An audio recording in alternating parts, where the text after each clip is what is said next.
ಆತ್ಮೀಯ ವೀಕ್ಷಕರೆಲ್ಲರಿಗೆ ನಿಮ್ಮ ಗಣೇಶ್ ಮಾಡುವ ಶಿರಸಾಷ್ಟಾಂಗ ನಮಸ್ಕಾರಗಳು. ನಾನು ಎಂದಿನಂತೆ ನಿಮ್ಮ ಜೊತೆಗೆ ಮಾತುಕತೆ ಅಥವಾ ಒಲಿದಂತೆ ಹಾಡುವ ನನ್ನ ಮಾಲಿಕೆಗೆ ಮತ್ತೆ ಬಂದು ಕೂತಿದ್ದೇನೆ.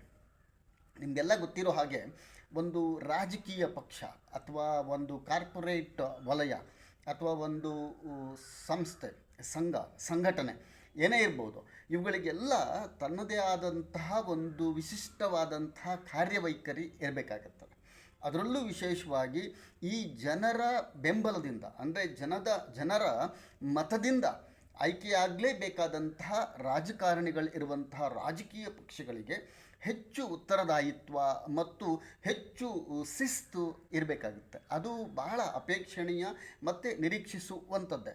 ಈ ಹಿನ್ನೆಲೆಯಲ್ಲಿ ಇವತ್ತು ಅಂದರೆ ಈ ಸಮಯದಲ್ಲಿ ಕಾಂಗ್ರೆಸ್ ತೆಗೆದುಕೊಂಡಿರುವಂಥ ಒಂದು 2-3 ತೀರ್ಮಾನಗಳ ಬಗ್ಗೆ ನನ್ನ ವಿಚಾರಗಳನ್ನು ನಿಮ್ಮೆದುರುಗಡೆ ಪ್ರಸ್ತುತಪಡಿಸ್ತಾ ಇದ್ದೀನಿ. ಈಗ ನಾನು ಮೊದಲೇ ಹೇಳಿದಂತೆ ಒಲಿದಂತೆ ಹಾಡುವಂಥ ನನ್ನ ಮಾಲಿಕೆ ಇದು. ನಾನೇನು ದೊಡ್ಡ ಪ್ರಭೃತಿ ಅಂತ ಹೇಳ್ಕೊಳ್ಳಲ್ಲ.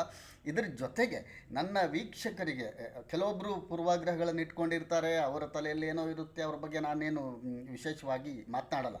ಮೊದಲೆಲ್ಲ ಕೆಲವು ಸಮಯದಲ್ಲಿ ಅವ್ರ ಜೊತೆ ನಾನು ಜಗಳಕ್ಕೆ ಬೀಳ್ತಿದ್ದೆ. ಈಗ ನನಗಿಲ್ಲ, ಆ ಪೇಷನ್ಸು ಇಲ್ಲ, ಆ ಸಮಯನೂ ಇಲ್ಲ. ಹಾಗಾಗಿ ನಾನೀಗ ಜಗಳಕ್ಕೆ ಕೂಡ ಬೀಳ್ತಾ ಇಲ್ಲ. ಅದು ರಿಡೇಬಲ್ ಇದ್ದರೆ, ಅದು ಜನಮನ್ನಣೆ ಪಡ್ಕೊಳ್ಳೋ ಅಂಥದ್ದು ಇದ್ದರೆ, ನಮ್ಮನ್ನು ವಿಮರ್ಶಿಸಿದರೂ ಕೂಡ ನಾವು ಅದನ್ನು ಮುಕ್ತವಾಗಿ ಇಡ್ತೀವಿ, ಜನ ಅದನ್ನು ಓದ್ಕೊಳ್ಬಹುದು. ಬಟ್ ಭಾಳ ವಲ್ಗರ್ ಇರುವಂಥದ್ದು, ಉಪಯೋಗಕ್ಕಿಲ್ಲದೆ ಇರುವಂಥದ್ದು, ಕೆಲವು ಅವಿವೇಕಿಗಳು, ಮತಾಂಧ ಅವಿವೇಕಿಗಳು ತಮ್ಮ ಮನಸ್ಸಿನ ನೇರಕ್ಕೆ ನೋಡ್ತಿರಲ್ಲ, ಈ ಅಶಿಕ್ಷಿತ, ಅನಕ್ಷರಸ್ಥ, ಮತಾಂಧ, ಧಾರ್ಮಿಕ ಅವಿವೇಕದ ಮಳ್ಳರು ಅಂತ ನಾವು ಹೇಳ್ತೀವಿ. ಅಂದರೆ ಹುಚ್ಚುತನದ ಒಂಥರ ಅಂಥ ಜನರ ಪ್ರತಿಕ್ರಿಯೆಗಳಿಗೆ ನಾನು ಪ್ರತಿಕ್ರಿಯಿಸಬಾರ್ದು ಅಂತ ಹೇಳಿಕೊಂಡು ಅವರ ಮೆಸೇಜ್ಗಳನ್ನು ಡಿಲೀಟ್ ಮಾಡ್ತಾಯಿದ್ದೀನಿ. ಅಂದರೆ ಅವರಿಗೆ ಕಸದ ಬುಟ್ಟಿಯಲ್ಲಿ ಕೂಡ ಅವಕಾಶ ಇಲ್ಲ. ಅಂದರೆ ನಮ್ಮ ಲೆಕ್ಕದಲ್ಲಿ ಅವರು ಈ ಪ್ರಪಂಚಕ್ಕೆ ಅರ್ಹರಲ್ಲದ, ಯೋಗ್ಯರಲ್ಲದ, ಈ ಪ್ರಪಂಚ ಸಹಿಸ್ಕೊಳ್ಳಿಕ್ಕೆ ಕೂಡ ಸಾಧ್ಯ ಇಲ್ಲದಂಥ ಕ್ರಿಮಿಗಳು. ಹಾಗಾಗಿ ಅವರಿಗೆ ನಾವು ಸಮಯವನ್ನಾಗಲಿ ಪ್ರತಿಕ್ರಿಯೆಯನ್ನಾಗಲಿ ಕೊಡುವಂಥ ಪ್ರಸಂಗ ಬರೋದಿಲ್ಲ.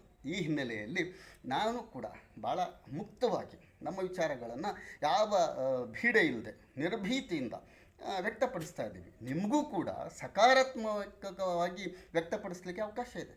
ಅವಾಚ್ಯವಾಗಿ ಮಾಡೋದು ಏನು ಕಲಿಸ್ತಾರೆ ನಿಮ್ಮ ಪರಿವಾರದ ಶಿಬಿರಗಳನ್ನು, ಟ್ರೈನಿಂಗ್ಗಳನ್ನು ಮಾಡ್ತೀರಲ್ಲ, ಇದನ್ನೇ ಕಲಿತೀರಾ? ನಾನ್ ಸೆನ್ಸ್. ಒಂದು ಸಾರ್ವಜನಿಕ ವೇದಿಕೆಗಳಲ್ಲಿ ಏನು ಮಾತಾಡಬೇಕು, ಸಾಮಾಜಿಕ ಜಾಲತಾಣದಲ್ಲಿ ಏನು ಮಾತಾಡಬೇಕು ಅನ್ನುವಂಥ ಕನಿಷ್ಠ ಕಾಮನ್ ಸೆನ್ಸ್ ಇಲ್ಲ. ಅಂತಹ ಒಂದು ಕಾಮನ್ ಸೆನ್ಸನ್ನು ನಿಮ್ಮ ಪರಿವಾರ ಕಲಿಸೋದಿಲ್ಲ ಅಂತಂದರೆ ನಿಮ್ಮ ಪರಿವಾರಕ್ಕೆ ನಿಮ್ಮ ಪರಿವಾರಕ್ಕೆ ಭವಿಷ್ಯನೇ ಇಲ್ಲ. ನಿಮ್ಮ ಪರಿವಾರ ಒಂದು ಥರ ಉಪೇಕ್ಷಿತ, ಅಂದರೆ ಈ ಸಮಾಜ ತಿರಸ್ಕರಿಸಿರುವಂತಹ, ಈ ಸಮಾಜ ಎಂದೂ ಒಪ್ಕೊಳ್ಳಿಕ್ಕೆ ಸಾಧ್ಯ ಇಲ್ಲದೆ ಇರುವಂಥ ಪರಿವಾರಕ್ಕೆ ನಾವು ಕೂಡ ಪ್ರತಿಕ್ರಿಯಿಸುವಂಥ ಅಗತ್ಯ ಇಲ್ಲ.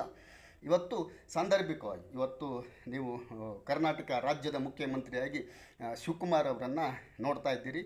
ಇನ್ನೇನು ಕೆಲವು ಗಂಟೆಗಳಲ್ಲಿ ಅವರು ಪ್ರಮಾಣ ವಚನವನ್ನು ಸ್ವೀಕಾರ ಮಾಡ್ತಾ ಇದ್ದಾರೆ. ಇದೇ ಸಂದರ್ಭದಲ್ಲಿ ಕಾಂಗ್ರೆಸ್ ಅಫ್ಕೋರ್ಸ್ ಜನತೆಯಿಂದ ಆಯ್ಕೆಯಾಗಿರುವಂತಹ ಶಾಸಕರಿಂದ ಆಯ್ಕೆಯಾಗಬೇಕಾದಂಥ ಮುಖ್ಯಮಂತ್ರಿಗಳನ್ನು ಹೈಕಮಾಂಡ್ ತೀರ್ಮಾನ ಮಾಡುತ್ತೆ, ಪಕ್ಷಗಳು ತೀರ್ಮಾನ ಮಾಡ್ತೇವೆ. ಅದರ ಬಗ್ಗೆ ನಾವು ಈಗ ಮಾತನಾಡುವಂಥ ಸ್ಥಿತಿಯಲ್ಲಿ ಇಲ್ಲ. ಯಾಕಂತಂದರೆ ಪಕ್ಷ ಮತ್ತು ಹೈಕಮಾಂಡ್ ಇಲ್ಲದೆ ನೀವೊಂದು ಸರ್ಕಾರವನ್ನು ಅಸ್ತಿತ್ವಕ್ಕೆ ತರೋದು ಕೂಡ ಕಷ್ಟ. ಹಾಗಂತ ಅವರೆಲ್ಲ ಮಾಡುವಂಥ ಮನೋಪಲಿಯನ್ನು ಒಪ್ಪಬೇಕು ಅಂತಲ್ಲ, ಬಟ್ ಇವತ್ತಿನ ವ್ಯವಸ್ಥೆಯನ್ನು ಅನಿವಾರ್ಯವಾಗಿ ಒಪ್ಕೊಳ್ಬೇಕಾದಂತಹ ದುಸ್ಥಿತಿಯಲ್ಲಿ ನಾವಿದ್ದೀವಿ. ಹಾಗಾಗಿ ಇದರ ಮಧ್ಯದಲ್ಲಿ ಒಳ್ಳೆಯದನ್ನು ಏನು ಮಾಡಲಿಕ್ಕೆ ಸಾಧ್ಯ ಅನ್ನುವಂಥ ವಿಚಾರ ಬಂದಾಗ ನಾವು ಈ ಡಿ.ಕೆ. ಶಿವಕುಮಾರ್ ಅವರ ಆಯ್ಕೆಯನ್ನು ಸಮರ್ಥಿಸಬೇಕಾ? ಹಾಗೆಯೇ ಕಾಂಗ್ರೆಸ್ಸು ಡಿ.ಕೆ. ಶಿವಕುಮಾರ್ ಅವರನ್ನು ಮುಖ್ಯಮಂತ್ರಿಯಾಗಿ ಆಯ್ಕೆ ಮಾಡ್ತಾನೆ CWC ಕಾಂಗ್ರೆಸ್ ವರ್ಕಿಂಗ್ ಕಮಿಟಿಯ ಸದಸ್ಯರನ್ನಾಗಿ ಮಾಜಿ ಮುಖ್ಯಮಂತ್ರಿ ಸಿದ್ದರಾಮಯ್ಯ ಅವರನ್ನು ಆಯ್ಕೆ ಮಾಡಿದೆ. ಮತ್ತು ಈಗ ಬರ್ತಾ ಇರುವ ಮಾಹಿತಿ ಪ್ರಕಾರ KPCC ಕರ್ನಾಟಕ ಪ್ರದೇಶ ಕಾಂಗ್ರೆಸ್ ಸಮಿತಿಯ ಅಧ್ಯಕ್ಷರಾಗಿ BK ಹರಿಪ್ರಸಾದ್ ಆಯ್ಕೆಯಾಗಿದ್ದಾರೆ. ಇನ್ನೂ ಅನೌನ್ಸ್ಮೆಂಟ್ ಆಗಿಲ್ಲ. ಶಾರ್ಟ್ಲಿ ಅಥವಾ ಇನ್ನೊಂದು 2 ದಿವಸಗಳಲ್ಲಿ ಅನೌನ್ಸ್ ಆಗಬಹುದು. ಈ ಹಿನ್ನೆಲೆಯಲ್ಲಿ ಕಾಂಗ್ರೆಸ್ ಮಾಡ್ತಾ ಇರುವಂಥ ಅಥವಾ ಮಾಡ್ತಾ ಇರುವಂಥ ತೀರ್ಮಾನಗಳು, ಆಮೇಲೆ ಕೊಡ್ತಾ ಇರುವಂತಹ ಡಿಸಿಷನ್ಸ್ ಇವುಗಳ ಬಗ್ಗೆ ನಾವು ಕಾಲಕಾಲಕ್ಕೆ ವಿಮರ್ಶೆ ಮಾಡಲಿಕ್ಕೆ ಮುಕ್ತ ಇದ್ವಿ, ಮಾಡಲೂಬಹುದು. ಬಟ್ ಈಗ ಇದು ಒಂದು ಕ್ರೂಷಿಯಲ್ ಕ್ರಿಟಿಕಲ್ ಸಿಚುವೇಶನ್. ಯಾಕಂತಂದರೆ ಇಡೀ ಈ ಪ್ರಪಂಚಕ್ಕೆ ಜಾಗತಿಕ ಹಿಂಜರಿತ ಬಂದಾಗ, ಜಾಗತಿಕ ಆರ್ಥಿಕ ಹಿಂಜರಿತ ಬಂದಾಗ ಇಂಡಿಯಾ ಹೆದರಿರಲಿಲ್ಲ. ಇವತ್ತು ಇಂಡಿಯಾದ ಪರಿಸ್ಥಿತಿ ಎಲ್ಲಿಗೆ ಬಂದಿದೆ ಅಂತಂದರೆ, ಚಿನ್ನ ಮಾರ್ಕೊಳ್ತಿದ್ದಾರೆ. ಇವತ್ತು ಆ 30-40 ವರ್ಷಗಳ ಹಿಂದಿನ ದುಸ್ಥಿತಿ ಇಲ್ಲ, ಬಟ್ ಚಿನ್ನ ಮಾರ್ಕೊಳ್ತಿದ್ದಾರೆ. ಹಾಗೆಯೇ ಈ ದೇಶದಲ್ಲಿ ಮಿತವ್ಯಯದ ಪಾಠವನ್ನು ಮಾಡಲಾಗ್ತಾ ಇದೆ. ಮಿತವ್ಯಯದ ಪಾಠವನ್ನು ಮಾಡಬೇಕಿದ್ರೆ ನಿಮ್ಗೆ ಅರ್ಹತೆ ಇರಬೇಕು. ಅಥವಾ ಜನಸಾಮಾನ್ಯರು ಹೌದು ಇವ್ರು ಹೇಳಿದ ಮೇಲೆ ನಾವು ಇದನ್ನು ಒಪ್ಬೋದೇನೋ ಅಥವಾ ಈ ದೇಶಕ್ಕೆ ಅನಿವಾರ್ಯ ಏನೋ ಅಂತ ಅನಿಸ್ಬೇಕು. ಹಾಗಿಲ್ಲ, ನಿಮ್ಮ ನಾಟಕ ಭಾಳ ಸ್ಪಷ್ಟವಾಗಿ ಗೊತ್ತಾಗ್ತದೆ. ಹಾಗಾಗಿ ನಾವು ಇವತ್ತು ಬಹಳ ದುಸ್ಥಿತಿಯನ್ನು ಕಾಣ್ತಾ ಇದ್ದೀವಿ ಭಾರತೀಯ ಜನ.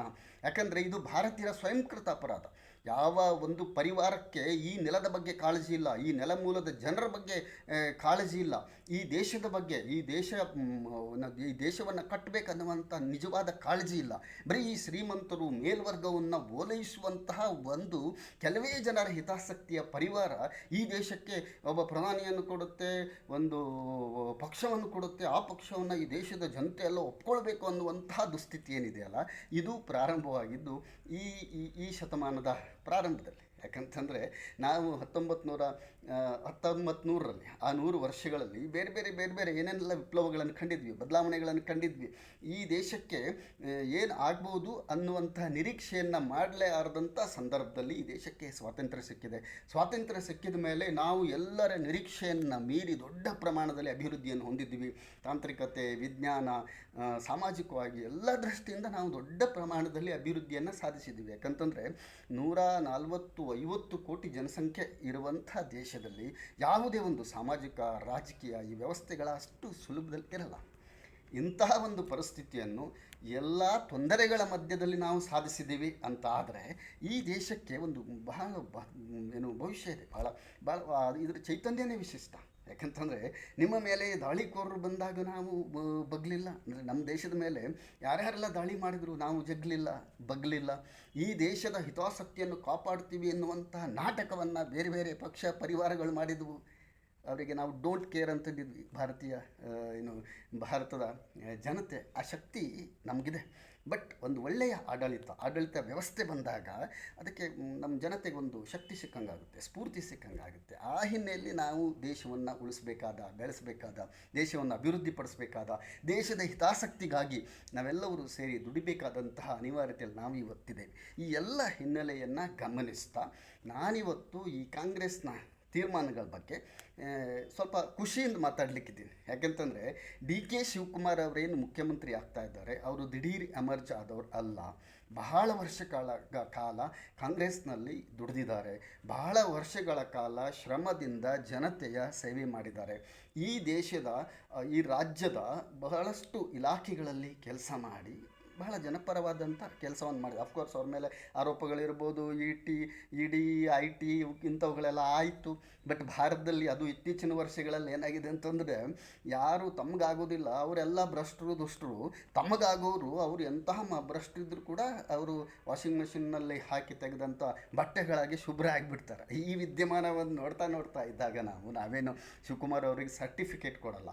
ಬಟ್ ಒಬ್ಬ ಮುಖ್ಯಮಂತ್ರಿ ಆಗಬೇಕಿದ್ರೆ ಅವರು ಕ್ರಮಿಸಿರುವಂತಹ, ಅವರು ಬಂದಿರುವಂಥ ಹಿನ್ನೆಲೆ, ಆನಂತರ ಅವರು ಪಟ್ಟಿರುವಂಥ ಶ್ರಮ, ಆನಂತರ ಅವರು ಎಷ್ಟೆಲ್ಲ ಜನರನ್ನು ಒಳಗೊಳ್ತಾ ಯಾರ್ಯಾರನ್ನೆಲ್ಲ ಎದುರಿಸ್ತಾ IT ಇಡಿ ಸೇರದಂತೆ ಭಾಳಷ್ಟು ದಾಳಿಗಳು ಅವ್ರ ಮೇಲೆ ಆಯಿತು. ಇವೆಲ್ಲವುಗಳನ್ನು ಸಹಿಸ್ಕೊಳ್ತಾ ಅವರು ಕಾಂಗ್ರೆಸ್ ಪರವಾಗಿ ಕೆಲಸ ಮಾಡಿದ್ದಾರೆ.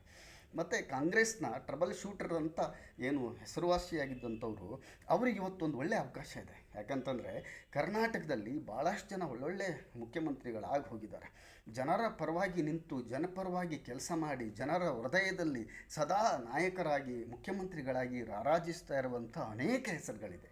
ಅಂಥ ಒಂದು ಹೆಸರನ್ನು ಪಡೆಯುವಂಥ ಅವಕಾಶ ಶಿವಕುಮಾರ್ ಅವರಿಗಿದೆ. ಮತ್ತು ಅಂತಹ ಒಂದು ಅನುಭವ, ಶಕ್ತಿ, ಜನಬೆಂಬಲ ಎಲ್ಲ ಇದ್ದಿರೋದ್ರಿಂದ ಶಿವಕುಮಾರ್ ಅವರು ಒಬ್ಬ ಒಳ್ಳೆಯ ಮುಖ್ಯಮಂತ್ರಿಯಾಗಿ ಈ ರಾಜ್ಯಕ್ಕೆ ಕೆಲಸವನ್ನು ಮಾಡಲಿಕ್ಕೆ ಎಲ್ಲ ಅವಕಾಶ, ಅನುಕೂಲ, ಅರ್ಹತೆಗಳಿದೆ ಅನ್ನೋದು ನನ್ನ ಭಾವನೆ. ಹಾಗೆಯೇ ನಾವು ಸಿದ್ದರಾಮಯ್ಯ ಅವರನ್ನು ಭಾಳ ಪ್ರೀತಿಯಿಂದ ವಿದಾಯ ಹೇಳಿದ್ವಿ ಅವರಿಗೆ. ಅವರು ಮುಖ್ಯಮಂತ್ರಿಯಾಗಿ ಏನು ತಮ್ಮ ಅವಧಿಯನ್ನು ಅವರ ಅವಧಿ ಒಂದು ಸಾರಿ ಮುಗಿದೋಗಿದೆ. ಯಾಕಂತಂದ್ರೆ ಈಗ ನೀವು ನೋಡ್ತಾ ಇದ್ರಿ ಬೇರೆ ಬೇರೆ ಪಕ್ಷಗಳಲ್ಲಿ ಒಂದು ಅವಧಿಗೆ ಮೂರು ಜನ, ನಾಲ್ಕು ಜನ ಮುಖ್ಯಮಂತ್ರಿಗಳೆಲ್ಲ ಆಗಿದ್ದನ್ನು ನಾವು ಕರ್ನಾಟಕದಲ್ಲಿ ಅಥವಾ ಈ ದೇಶದಲ್ಲಿ ಬೇರೆ ಬೇರೆ ಸಂದರ್ಭದಲ್ಲಿ ನೋಡಿದ್ವಿ. ಬಟ್ ಇಲ್ಲಿ ಕರ್ನಾಟಕದ, ಅದು ಕಾಂಗ್ರೆಸ್ನ ವಿಚಾರ ಬಂದಾಗ ಸಿದ್ದರಾಮಯ್ಯನವರು ಒಂದು ಅವಧಿಯನ್ನು 5 ವರ್ಷವನ್ನು ಪೂರೈಸಿದ್ದಾರೆ. ಆ ನಂತರ 3 ವರ್ಷ, ಒಟ್ಟು 8 ವರ್ಷ ಆಗಿದೆ. ಆಮೇಲೆ ಕರ್ನಾಟಕದಲ್ಲಿ ಹೆಚ್ಚು ದಿನಗಳವರೆಗೆ ಮುಖ್ಯಮಂತ್ರಿಯಾಗಿರುವಂಥ ವ್ಯಕ್ತಿ ಸಿದ್ದರಾಮಯ್ಯ ಎನ್ನುವಂತಹ ಒಂದು ಗೌರವ, ಸಾಧನೆ ಕೂಡ ಅವರ ಹೆಸರಿನಲ್ಲಿದೆ. ಈ ಎಲ್ಲ ಹಿನ್ನೆಲೆಯಲ್ಲಿ ಅವರ ಅನುಭವವನ್ನು ಬಳಸ್ಕೊಂಡು ಇವತ್ತು ಕಾಂಗ್ರೆಸ್ಸು ಮತ್ತಷ್ಟು ಶಕ್ತಿಯನ್ನು ಹೊಂದಲಿಕ್ಕೆ ಒಂದು ಅವಕಾಶ ಇದೆ. ಈ ಕಾರಣಕ್ಕೆ ಅವರನ್ನು CWC ಕಾಂಗ್ರೆಸ್ ವರ್ಕಿಂಗ್ ಸಮಿತಿ, ಕಾಂಗ್ರೆಸ್ನ ಈ ಕಾರ್ಯಕಾರಿಣಿ ಸಮಿತಿಯ ಸದಸ್ಯರನ್ನಾಗಿ ಆಯ್ಕೆ ಮಾಡಿದೆ. ಯಾಕಂತಂದರೆ ಒಬ್ಬರ ಅನುಭವ, ಒಬ್ಬರ ಸೀನಿಯಾರಿಟಿ, ಆಮೇಲೆ ಒಬ್ಬರ ಕಮಿಟ್ಮೆಂಟ್, ಬದ್ಧತೆ, ಸಿದ್ಧಾಂತದೆಡೆಗಿನ ಬದ್ಧತೆ, ಮತ್ತು ಜನರಿಗೆ ಕೆಲಸ ಮಾಡಬೇಕು, ಜನ ಪರವಾಗಿ ಇರಬೇಕು ಅನ್ನುವಂತಹ ಅವರ ಏನು ದೃಢತೆ ಇದೆಯಲ್ಲ, ಅವರ ಬದ್ಧತೆ ಇದೆಯಲ್ಲ, ಅದನ್ನು ನೀವು ಯಾರೂ ಪ್ರಶ್ನೆ ಮಾಡಲಿಕ್ಕೆ ಸಾಧ್ಯ ಇಲ್ಲ. ಅಂಥ ಒಬ್ಬ ವ್ಯಕ್ತಿಯನ್ನು ಕಾಂಗ್ರೆಸ್ಸಿನ ಪಕ್ಷದ ಪ್ರಮುಖ ಹುದ್ದೆಯಲ್ಲಿ ಇದೆಯಲ್ಲ, ಅದು ಬಹಳ ಸಿದ್ದರಾಮಯ್ಯನವರಿಗೆ ಗೌರವ ತರುವಂಥದ್ದು. ಜೊತೆಗೆ ಕಾಂಗ್ರೆಸ್ ಕೂಡ, ಈಗ ನಾವು ಯಾವುದೋ ಒಬ್ಬ ಅರ್ಹ ಸೂಕ್ತ ವ್ಯಕ್ತಿಯನ್ನು ಒಂದು ಸ್ಥಾನದಲ್ಲಿ ಕೂಡಿಸಿದಾಗ ಸಹಜವಾಗಿ ಆ ವ್ಯಕ್ತಿಗೆ ಗೌರವ. ಬಟ್ ಯಾರು ಕೂಡಿಸಿರ್ತಾರಲ್ಲ ಅವರಿಗೂ ಗೌರವ ಕೊಡಬೇಕಂದ್ರೆ ಅವರ ಅರ್ಹತೆ, ಯೋಗ್ಯತೆಗಳು ಇರಬೇಕಾಗುತ್ತೆ. ಆ ಹಿನ್ನೆಲೆಯಲ್ಲಿ ಇವತ್ತು ಸಿದ್ದರಾಮಯ್ಯ ಅವರನ್ನು ಕಾಂಗ್ರೆಸ್ ಅವರು ಪರಿಗಣಿಸ್ತಾ ಇರೋದು, ಅಂದರೆ ಅವರಿಗೆ ಕೊಡ್ತಾ ಇರುವಂಥ ಇಂಪಾರ್ಟೆನ್ಸ್ ಏನಿದೆಯಲ್ಲ ಅದು ಅವರ ಅರ್ಹತೆ, ಯೋಗ್ಯತೆಗೆ ತಕ್ಕಂತಿದೆ. ಮತ್ತು ಅವರ ಅನುಭವ ಈ ರಾಜ್ಯಕ್ಕೆ, ಈ ದೇಶಕ್ಕೆ ಬೇಕಾಗಿದೆ ಅನ್ನುವಂಥ ಮಾತನ್ನು ಹೇಳ್ತಾ ಇನ್ನೊಂದು ಅನೌನ್ಸ್ಮೆಂಟನ್ನು ನಿಮಗೆ ನಾನು ಹೇಳ್ತಾ ಇದ್ದೀನಿ. ಏನಂತಂದರೆ, ಭಾಳ ವರ್ಷಗಳಿಂದ ಕಾಂಗ್ರೆಸ್ನ ನಿಷ್ಠಾವಂತರಾಗಿ, ಕಾಂಗ್ರೆಸ್ನ ಪ್ರಮುಖ ಕಾರ್ಯಕರ್ತರಾಗಿ, ಕಾಂಗ್ರೆಸ್ನ ಒಬ್ಬ ದೊಡ್ಡ ನಾಯಕರಾಗಿ ಎಲ್ಲ ಸಂದರ್ಭದಲ್ಲಿ ಕಾಂಗ್ರೆಸ್ನ ಜೊತೆಗಿದ್ದಂಥ BK ಹರಿಪ್ರಸಾದ್ ಅವರು ಇವತ್ತು KPCCಯ ಅಧ್ಯಕ್ಷರಾಗ್ತಾ ಇದ್ದಾರೆ. ಇನ್ನೂ ಅನೌನ್ಸ್ ಆಗಿಲ್ಲ, ಅನೌನ್ಸ್ ಆಗುತ್ತೆ. ಸೊ ಹರಿಪ್ರಸಾದ್ ಅವರು ಕೂಡ ನಾವು ಗಮನಿಸಬೇಕೇನಂತಂದರೆ, ಯಾವ ವ್ಯಕ್ತಿ ಯಾವ ಕ್ಷೇತ್ರದಲ್ಲಿ ತನ್ನ 100% ಎಫರ್ಟನ್ನು ಹಾಕ್ತಾನೆ, ಆಮೇಲೆ ಬಹಳ ವರ್ಷ ನಿರಂತರವಾಗಿ ಕೆಲಸ ಮಾಡ್ತಾ ತನ್ನ ಬದ್ಧತೆಯನ್ನು ತೋರಿಸ್ತಾನೆ, ಅವರಿಗೆ ಒಂದು ಅವಕಾಶ ಕಾದಿರುತ್ತೆ ಅಂತ ಹೇಳೋದನ್ನು ಇವತ್ತು ಶಿವಕುಮಾರ್ ಅವರು, DK ಶಿವಕುಮಾರ್ ಮುಖ್ಯಮಂತ್ರಿ ಆಗ್ತಾ ಇದ್ದಾರೆ, ಆ ಮೂಲಕ ನಿರೂಪಿಸ್ತಾ ಇದ್ದಾರೆ. ಹಾಗೆ ಸಿದ್ದರಾಮಯ್ಯನವರು ಮುಖ್ಯಮಂತ್ರಿ ಹುದ್ದೆಯನ್ನು ಬಿಟ್ಟರೂ ಕೂಡ ಪಕ್ಷದಲ್ಲಿ ಒಂದು ಪ್ರಮುಖ ಹುದ್ದೆಯನ್ನು ಅಲಂಕರಿಸ್ತಾ ಇದ್ದಾರೆ, ಆ ಮೂಲಕ ಅವರು ಸಾಬೀತು ಮಾಡ್ತಾ ಇದ್ದಾರೆ. ಹಾಗೆಯೇ ಡಿಸರ್ವಿಂಗ್ ಇರುವಂಥ ಹರಿಪ್ರಸಾದ್ ಅವರು ಏನಿದ್ದಾರೆ, ಅವರ ಹಿನ್ನೆಲೆಯನ್ನು ತಗೊಳ್ಳೋದಾದ್ರೆ ಅವರು ಕರಾವಳಿಯಿಂದ ಬೆಂಗಳೂರಿಗೆ ಹೋಗ್ತಾರೆ. ಅವರ ತಂದೆಯವರ ಕಾಲದಲ್ಲಿ ಬೆಂಗಳೂರಿನ ಅಲ್ಲಿ ಶಿಕ್ಷಣವನ್ನು ಪಡಿತಾರೆ. ಅಲ್ಲಿ ಅವರ ರಾಜಕೀಯ, ಸಾಮಾಜಿಕ ಜೀವನ ವಿದ್ಯಾರ್ಥಿ ದೆಸೆಯಿಂದ ಪ್ರಾರಂಭ ಆಗುತ್ತೆ. ಅವತ್ತಿನಿಂದ ನಾಯಕರಾಗಿ ಬಂದಂಥವರು ಅವರು ಬಹುತೇಕ 40 ವರ್ಷಗಳಿಗಿಂತ ಹೆಚ್ಚು ಕಾಲದಿಂದ ಕಾಂಗ್ರೆಸ್ನಲ್ಲಿ ನಿಷ್ಠಾವಂತ ನಾಯಕರಾಗಿ ಇದ್ದಾರೆ. ಯಾವುದೇ ರಾಜ್ಯದಲ್ಲಿ ಚುನಾವಣೆಯ ಜವಾಬ್ದಾರಿಯನ್ನು ಕೊಡಲಿ ಅಥವಾ ಯಾವುದೇ ಜವಾಬ್ದಾರಿಯನ್ನು ಕೊಡಲಿ, ಪಕ್ಷದ ನಿಷ್ಠಾವಂತ ನಾಯಕರಾಗಿ ಅಲ್ಲಿ ಪಕ್ಷಕ್ಕೆ ಮತ್ತು ನ್ಯಾಯಕ್ಕೆ ಸಿಗಬೇಕಾದಂತಹ ಒಂದು ಪ್ರಾಮುಖ್ಯತೆಯನ್ನು ಕೊಡ್ತಾ ಬಂದಂಥವರು ಹರಿಪ್ರಸಾದ್ ಅವರನ್ನು ಇಷ್ಟರ ಒಳಗಡೆನೆ ಸಚಿವರನ್ನಾಗಿ ಮಾಡಲಿಕ್ಕೆ ಅವಕಾಶ ಇತ್ತು. ಅವರು ಕೇಂದ್ರದಲ್ಲಿ ಸಂಸದರಾಗಿ ರಾಜ್ಯಸಭೆಗೆ ಹೋಗಿ, ರಾಜ್ಯಸಭೆಗೂ ಹೋಗಿದ್ದಾರೆ, MLCನೂ ಆಗಿದ್ದಾರೆ, ಎಲ್ಲ ಅವಕಾಶಗಳಿತ್ತು. ಅವರನ್ನು ಜನರಿಗೆ ಸೇವೆ ಮಾಡುವಂತಹ, ಜನರಿಗೆ ಕೆಲಸ ಮಾಡುವಂತಹ ಸ್ಥಳದಲ್ಲಿ ಕೂಡಿರಿಸಲಿಕ್ಕೆ ಎಲ್ಲ ಅವಕಾಶಗಳಿತ್ತು. ಆದರೂ ಕೂಡ ಕಾಂಗ್ರೆಸ್ಸು ಒಂದು ಒಳ್ಳೆಯ ನಿರ್ಧಾರವನ್ನು ಮಾಡಿದೆ. ಯಾಕಂತಂದರೆ ಒಬ್ಬ ಪಕ್ಕಾ ಬದ್ಧತೆ ಇರುವಂತಹ ಒಬ್ಬ ಕಮಿಟೆಡ್ ನಾಯಕನನ್ನು KPCC ಪ್ರೆಸಿಡೆಂಟಾಗಿ ಮಾಡಿದೆ.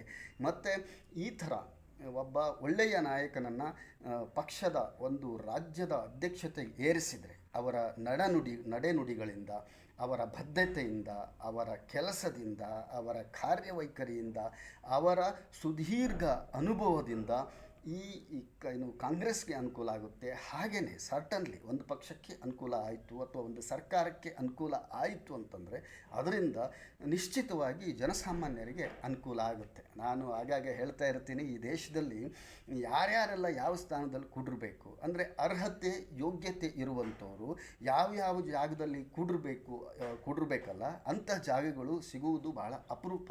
ಅದರಲ್ಲಿ ಇವತ್ತು ಶಿವಕುಮಾರ್ ಅವರಿಗೆ, ಬಿ ಕೆ ಹರಿಪ್ರಸಾದ್ ಅವರಿಗೆ, ಜೊತೆಗೆ ಸಿದ್ದರಾಮಯ್ಯನವರಿಗೆ ಒಂದು ಅದ್ಭುತವಾದಂಥ ಒಳ್ಳೆಯ ಅವಕಾಶಗಳು, ಅನುಕೂಲಗಳು, ಸ್ಥಾನಮಾನಗಳು ಸಿಕ್ಕಿದ್ದಾವೆ. ಇವುಗಳಿಂದ ಜನರಿಗೆ, ರಾಜ್ಯಕ್ಕೆ ಒಳಿತಾಗಬೇಕು ಮತ್ತು ಆಗುತ್ತೆ ಅನ್ನುವಂಥ ಭರವಸೆಯಿಂದ ಇವತ್ತು ನಾನು ನನ್ನ ಮಾತುಕತೆಯನ್ನು ಮುಗಿಸ್ತಾ ಇದ್ದೀನಿ. ಸಿಗ್ತಾ ಇರೋಣ ಮತ್ತೆ ಮೇಲಿಂದ ಮೇಲೆ ನಮ್ಮ ಈ ಒಲಿದಂತೆ ಹಾಡುವ ಮಾಲಿಕೆಯ ಮೂಲಕ. ಧನ್ಯವಾದಗಳು.